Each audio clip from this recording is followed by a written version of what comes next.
What is going on, guys? You're tuned into the Monday Coffee Show. I'm James. And I'm Travis. And today we will be joined once again by one of our friends of the show, Jake Bernard.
Because I did you wrong, I would understand.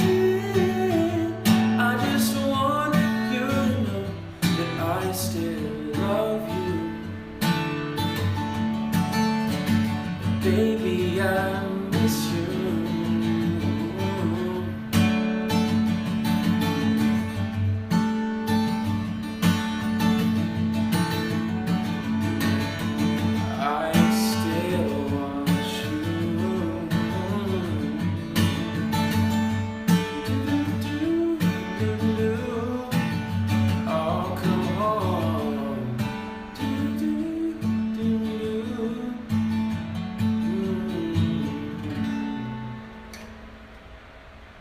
This will be Jake's second appearance and the third episode that is about something that Jake is doing. And here we have, ladies and gentlemen, Jake Bernard. Insert applause mice. Good morning, gents. How's it going? Hello. Long time no see. Scooch. I can scooch. It's a small I got the table. space thing going on. It's perfect for 3 people. Just a little elbowing. I got the special mug, so thank you. Yeah, of course. So Jake, you just played a song. It's very lovely. What is that called? I don't think I've heard that song before. It's called One More Try. It's on Spotify and all that shenanigans, SoundCloud, all that. It's off my EP from a couple years ago. It was 3P with Ken Eller's sometimes One More Try. Okay.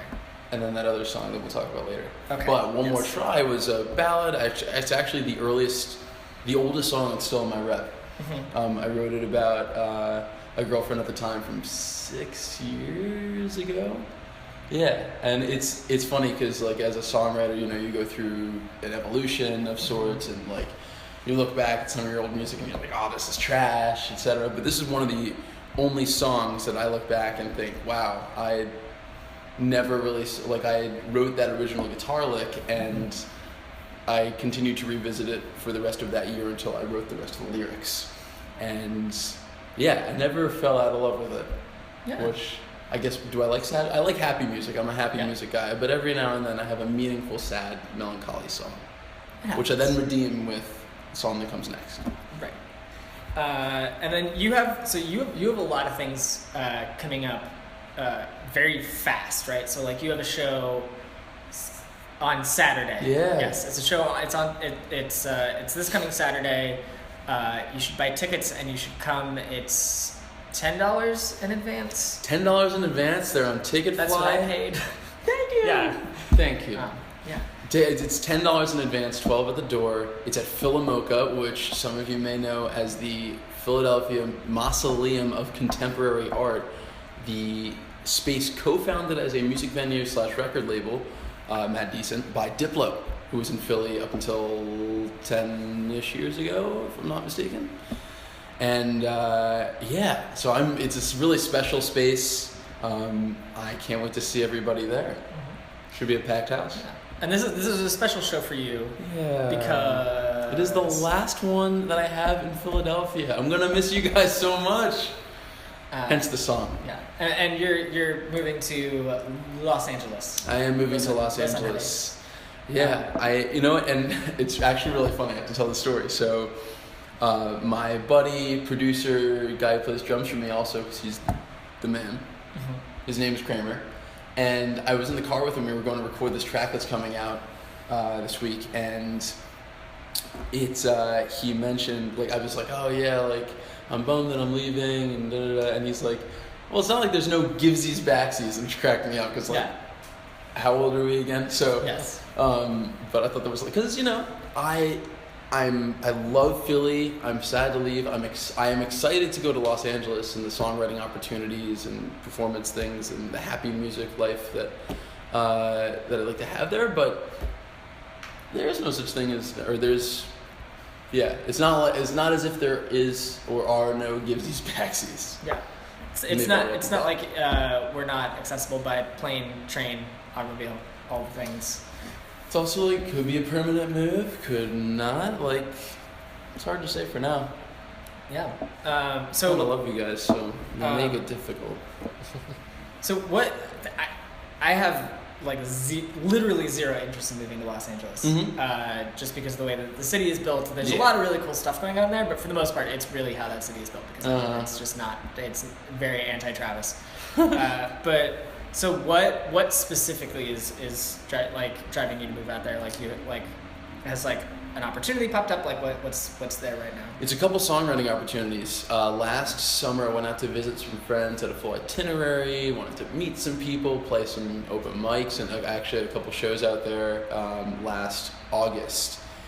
And a couple of new songwriting friends of mine said, I mean, if you want to co-write and co-write together or with people we know and what have you, this is the place to be. It is a bustling songwriting community, certainly in the pop sense. And as a songwriter of happy music, I feel like it makes sense for me to be in a beach town. Yeah, there you go. It fits a lot. It certainly fits a lot of what a lot of the music that you've been putting out. Yeah, maybe not that last one, but certainly the rest of the repertoire.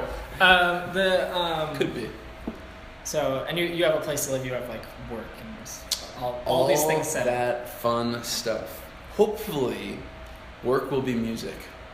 Yeah, that is what I really hope. That would be super rad. Everybody knows the life of an artist, and like you have to do like the whole exactly. You work like a bunch of different jobs to do the thing that you love. But ideally, I mean, if you play your cards right, work hard, fail enough times, because that is a significant part of it, which is cool. Yes. That's all cool. Mm-hmm. I mean, if you're not learning from your mistakes, what are you doing? Then ideally, the songwriting thing or the performing thing would turn into something where I was not the only one all jolly about it. Right. You know, and my Philly people. Thank you, Philly. So are you ready for like the huge, pretty much social change? Because Philly is, I feel like, very different from LA. Because I feel like, not to, diss any LA people out there, but I've heard that, a lot of people in LA are very superficial, kind of fake, so... I've heard that too, but I've also been out there myself. And while, it is so... It's just like the same thing with, like, what I've been hearing recently is, like, you can't be in LA without a car. Which is, like, a lot of people say that, and many of those people have never been to LA or have, like, heard it through a friend, which, in many cases that's true. Traffic is awful regardless, and public transportation is kind of funny the way they designed it, but like for me, I know, for me public transit is just like more time for me to write music. I'll sit on the bus or the train or the trolley or the whatever, and I'll pull out my phone or my notepad or whatever and jot. Am I wrong in thinking that you already have a song that you've written on a bus before?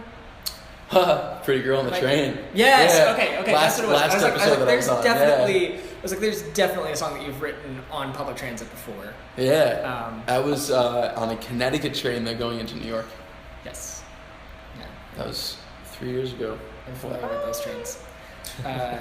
That's right. So, just to answer your question, yes. the people or your question. Yes. The people in LA, I've met just through the open mic scene and through doing a couple shows and just talking to people when I was out there. I personally have not felt that vibe, which is great. That said, I mean, it's not exactly a small city. I'm sure I'll meet people from all different walks of life and different personality types, etc. Of course, we're human beings, but in the grand scheme of things, at least so far with the people I've met, not so much. I've been lucky, according to society. And, you get a lot better weather in LA for the most part than in Philly because, we go through all the season with snow and everything. You don't have to worry about that on the West Coast. So that's, an added bonus. There's the whole drought thing, the state of emergency. Not a big deal, but... They had a lot of rain recently. They did. All at once, which I'm sure didn't stay because the ground is so incredibly dry that it's not going to absorb any water. Well, that's why it was like they were getting a lot of rain, or there was snow on the mountaintops in the whatever region that they needed it, which was significant. That's important. Yes. But at least, I mean, I haven't checked in a long time, but even at that point, once they were accumulating a lot, Jerry Brown still did not remove the state of emergency, I guess as a precaution. So they may still be under drought status, or I'll find out when I get there. I'll let you know. It's an entirely different topic of anything, but one rainfall does not stop a drought. Your ground is still dry. Everything is still raw. Yeah. It's still not livable. So that's cool. And then from a very Travis perspective, are you gonna buy a bike out there? Definitely. Yes. LA has been has been improving their infrastructure here and there, which was a very surprising thing because LA is a very car-centric town. Even if it's not a town where you absolutely need one, you still it still encourages it so much that I was curious because I'm the type of person that if I moved out there, I would totally have a bike and I would turn into much more of a punk than I am now about it, where I'd be the resistance. Well, Philly happens to be the home or the capital of, how should I phrase this? The capital of, boom. It is the stolen bike capital of the country, right? Oh yeah, which you just experienced. So I did experience that, so therefore, was kind of not my greatest moment, but at the same time, it meant that I didn't have to go out of my way to sell it. And therefore, now I can just cruise. I'm driving out to LA. Yeah. I'll go buy a bike once I land. That bike was a little bit older anyway and had lots of problems. You're flying out there? Driving. Hell yeah. I'm so excited. Road trip. Hell yes. I mean, by yourself? My baby guitars, was I going to let them, stow my precious loved ones under the plane or ship them? Which is if you do it right, there's a way to do all that stuff right, but why should I take the chance? And I'd so much rather drive.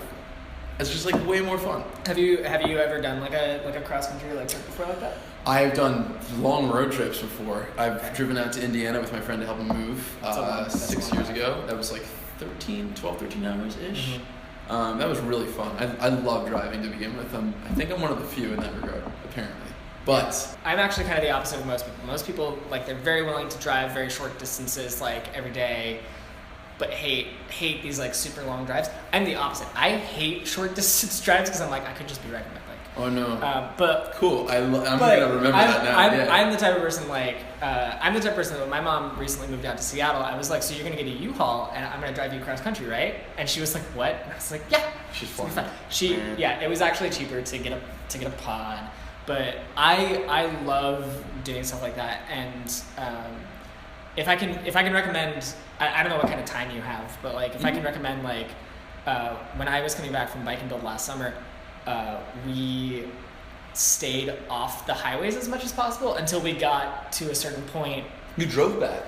Well, we had to get the van back from Seattle to Philly where the office is. Okay. So we just were off the highways the entire time on the West Coast because we decided to take a detour to Phoenix, Arizona. Because, that's on the way back. That was super scenic. It was so good. But it was a lot of driving and we were kind of tired. But like pretty much like we did that until we got to Kansas and then we just took 70 across or whatever it is. But I would definitely recommend doing it that way. Is just like trying to, like, especially once you get further out west, is to get off the big interstates because that's where all the cool stuff is. That's where all the like scenic, because like we just build highways because we're like, listen, we just gotta go. Right. But like those little highways, those little like state highways and stuff, those are the best because that's where the cool weird stuff is. That's where the good scenery is. That's where all the parks are. It's a good time. I mean, you just needed to say weird and I was sold. Yeah. Thank you. Yeah. I'll send you a picture of the map that we used, and we didn't go to LA, but like, I was gonna say, I'll just like start going up towards Seattle and then just go straight down. There may be roads, there might not be roads, like you were saying. It's kind of what we did.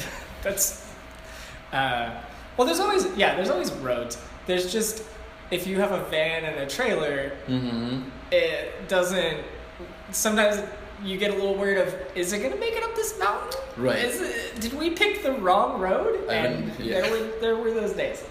But yeah, no, I mean that sounds like a great way to do it. I recommend to anyone, like, if you have a chance to drive, bike, hike, whatever, cross country, just take that opportunity at least once. It's so great. Like, you will I'm sure you've experienced this before, but like you will experience again like this.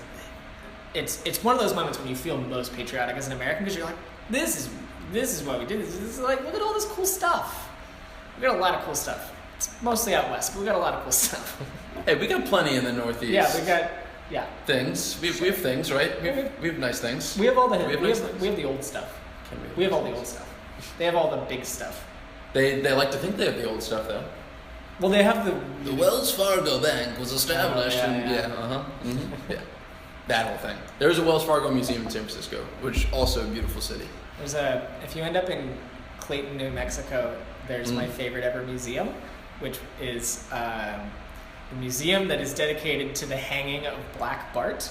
It is specifically one wall inside of the Burger King dedicated to the, I'm not joking, it's a Burger King, and inside there is a wall that has a bunch of photos, and the Burger King was built on the location of where Black Bart was hung, except that he's not actually Black Bart, he had a different name. He actually hated getting mixed up with Black Bart, but he was the only person ever to be hanged for robbing a train.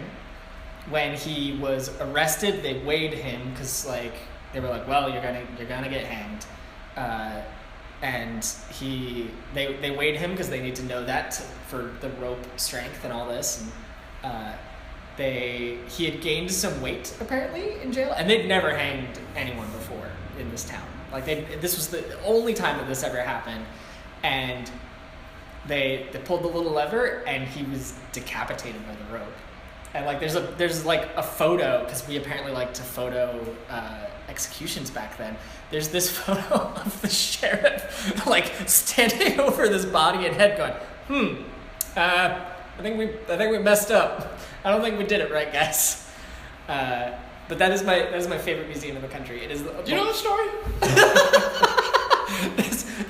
This wall. I came across it on my first bike and build trip. I wasn't the only one. We all wanted to go. But like, yeah, Burger King, and I think it's a Burger King in Clayton. I think I'm gonna like find where that is on Google Maps. I'm just gonna be like beelining toward it, and then I'm gonna be like, okay, detour. I don't need this. I was like, this is a weird thing to read while you're waiting in line for a burger. Like, this is.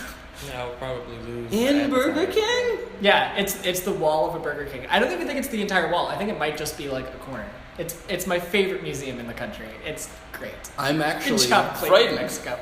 It wasn't pleasant. It was one of those things where it was a little scary because they just had photos of a dead guy.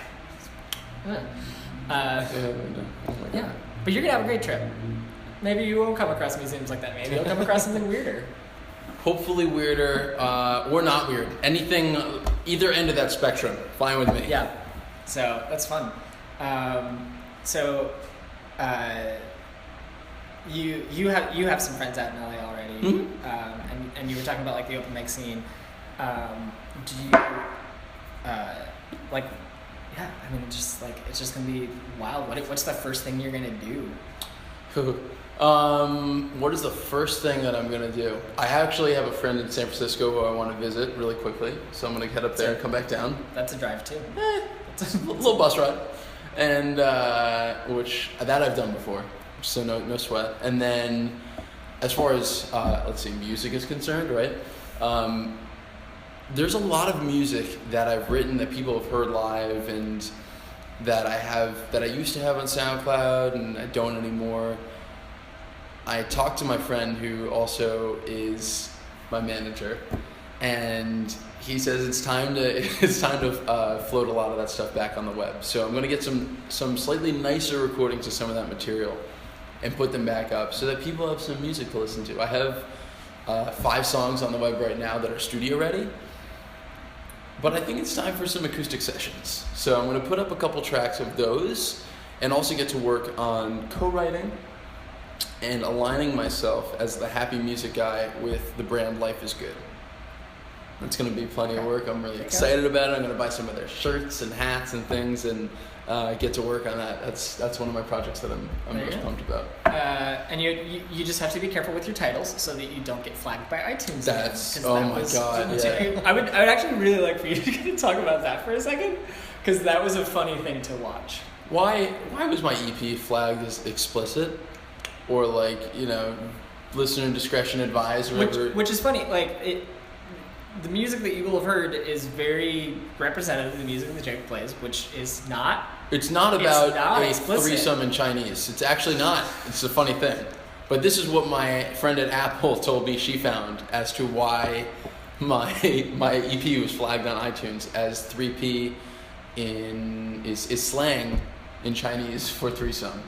But you know what? You live and learn. I'm sure that will be a very relevant fact in interviews like these, and that's about it. I hope that's it. I thought that was absolutely hilarious. I thought it was brilliant. What the? Come on. Child friendly. Well, for the most part, Yeah. Certainly not explicit, which is really fun. So that's fun. So again, to reiterate this, Jake has a show on Saturday. If you don't have tickets already, you should buy those tickets. There's a link down in the description below this video, below the table. It's down there. And so you should click on that link. You should buy tickets. You should come by the show. You should come hang out with us. It's from 7 p.m. to 9 p.m., which if my experience with going to shows means anything, it means the show will probably end at 11:30. This is just how it works. And then we're going to we'll be there. Come hang out with us. It's going to be a really good time. Yes.